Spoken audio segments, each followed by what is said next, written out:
Well, I don't agree with those reviews because look at this place. This is beautiful. Look at this boardwalk trail behind me. Look at these tall trees. This is a national park for a reason. And they made a national park here to protect the largest tract of old growth bottomwood or floodplain hardwoods left. So big tall trees, sometimes the tallest trees in the state and even the country, growing in a wet, marshy environment from when the Congaree River overflows and when there's thunderstorms here.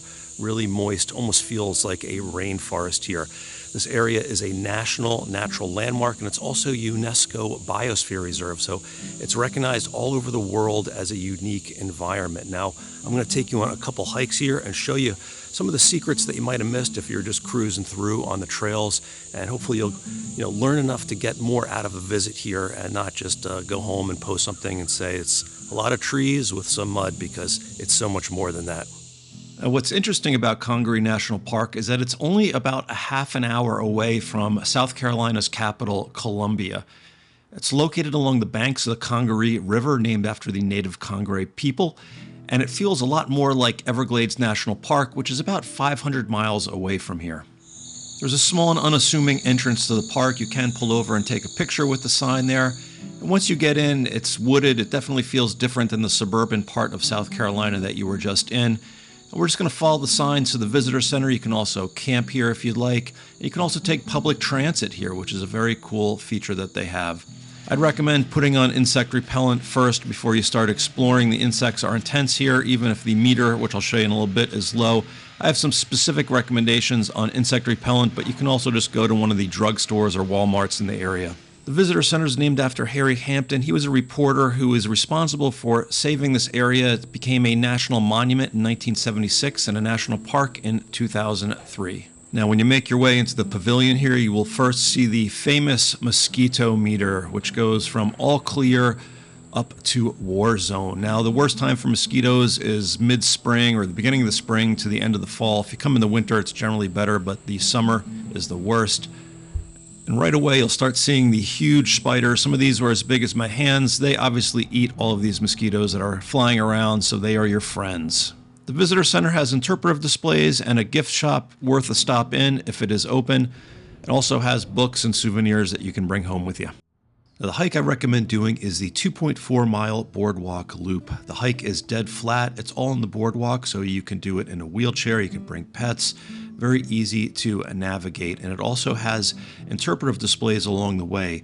Just stop before you go here, pick up a pamphlet, and it will tell you all about what you're seeing.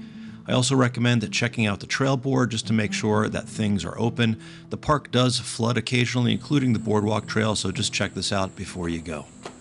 Now, as you start on the boardwalk trail, it is spectacular. The boardwalk is just beautiful. You're covered with trees from above, but also because the boardwalk is raised, you're up in the middle of the canopy too. When you come to the first wide area, you'll notice some steps going down. This hike is all on the boardwalk, so you don't need to get off of the boardwalk. Those are access points for other trails, but straight ahead here is the first exhibit, and this is an American beech tree that's over 100 years old. It is truly massive and gives you some idea of why this area was protected, and that's because it was used for logging. All this was being logged at one point, but now it's protected. Shortly after the first interpretive display, there's a split. Now, when we finish the loop up, we're going to come back in from the left here. This is the end of the loop, but we're going to go straight to do the loop counterclockwise, which is the way the park recommends doing it. And as you're up on this raised platform, you'll start to notice that the ground is really wet. It looks muddy. There's little streams all over the place. This is all called Doravan muck. It's about 8 feet thick in some places, and it works as a filter system. All this mud and muck and clay, all from the organic material, works as a filtering system to filter out pollutants that come in from the river. Now, as we continue along the boardwalk, you'll notice there's a new tree that we're going to start seeing more of. It's really tall, it's really big. It's called a bald cypress tree. And you can tell them because they have these big, thick root systems at the bottom. And some of these trees here in Congaree National Park are over 1,000 years old, like maybe this one. This is a pretty big tree here. And this was why this area was logged and eventually protected. And if you look down around the cypress trees, you'll see these little nubs. They look like tree stumps. They're actually called cypress knees, and they're part of the root system of the cypress tree. Scientists are not sure exactly what they're for, but they speculate that they help stabilize these tall trees. Now, I mentioned earlier you should make sure the trail is open on that board. You can see here, this is just kind of a normal day, and the water is right up to the edge of the boardwalk. I can't imagine how hard it is to maintain this boardwalk trail, but you can see the water is up here, and if you look up at the trees, you'll notice that some of them at least, are dark, and they have mossy up to a certain point. And that point where the moss ends is the high point of flooding. So when it floods in here, the water is up to the edge of the moss, which is pretty incredible, pretty high. You can only imagine this whole area that we just walked on so far was probably covered in water. After about a half a mile, we're going to come to one of the turns here. We're going to make the left, but you'll notice there's a wilderness boundary. Everything past here is an official wilderness area, so there's no development or building or boardwalks. And you'll see some primitive trails heading off into the distance, but we're going to stay on the boardwalk, make the left, and head into a section that's known for having some of the tallest trees in the park here. Some of these trees are over 130 feet tall. In the middle of the section, we're going to go over a dirt road. This is another trail system that goes off to the right. We're going to keep going straight on the boardwalk. There's a cool bridge that you can go over. And I found that the best way to spot wildlife is just to stop, be quiet, and look around. There's a lot of stuff out there around you, but when you're just kind of trucking through on the boardwalk, it's easy to miss. Once you pass the bridge, you're going to start getting glimpses of Weston Lake, and we'll get closer in a second, but you're also going to start seeing these huge pine trees. These are called loblolly pines. Loblolly is actually an Old English word for dark and muddy water, and that's where these guys grow. When you get to this big area where there's a junction, you'll see some other trail signs here for Weston Lake Loop, King Snake Trail. If you want to just check out what the off-boardwalk trails look like, this is a good place to do it. You can just go on the trails here. You can see that they are marked with these white blazes. And even if you just want to go off for like a few minutes and check it out, I recommend doing that before you do any other longer trails. You're going to get some nice views over to the lake. It's going to be a little bit muddy and different than the boardwalk, obviously, but it'll give you a good taste of what to expect if you're going to do some more hiking here.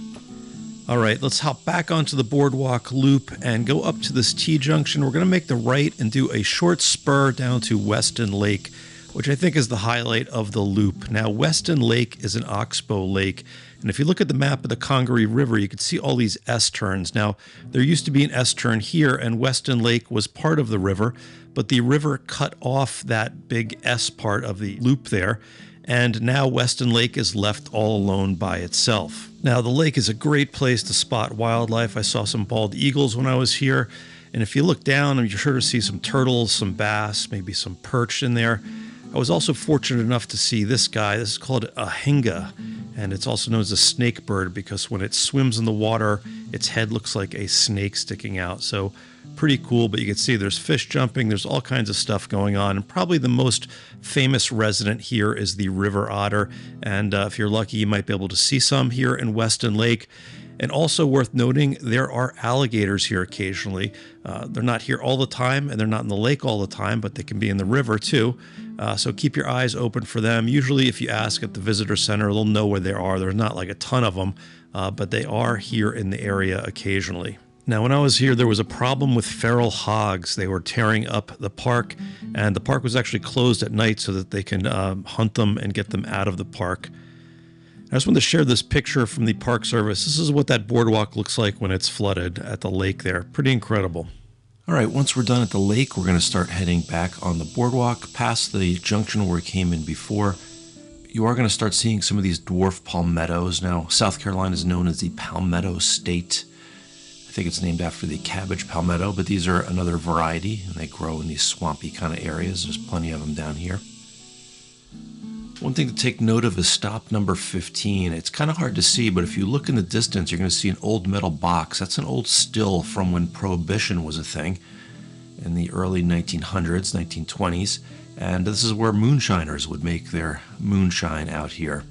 When we come up to the end of this part of the loop, you'll see there's a T. Off to the right is another trail called the Firefly Trail. And if you come here in late spring, this area is famous for its synchronous fireflies, which all blink at the same time as the name implies, and this is a mating away if they find their mates when they do this. This is not the only place you can see it, but it is a pretty popular place to do so.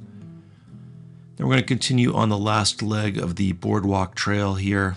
Heading back, we're going to cross some of the trails that we crossed earlier.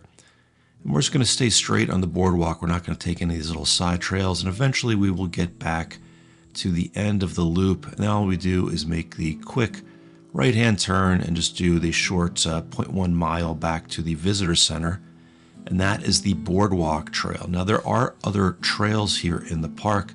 There's a bunch of them. They all are similar. If you want to get more into the wilderness, that's the way to do it. Just take any of these non-boardwalk trails. The park is also famous for the canoe trail along Cedar Creek. And if you don't have a canoe or a kayak, you can rent them with outfitters, or you could just go to one of the access points along the map and check it all out. That's Congaree. I hope you'll agree this is not the worst national park in the country. Hope you enjoyed it and hope you get a chance to visit it. It's really a very unique and cool place.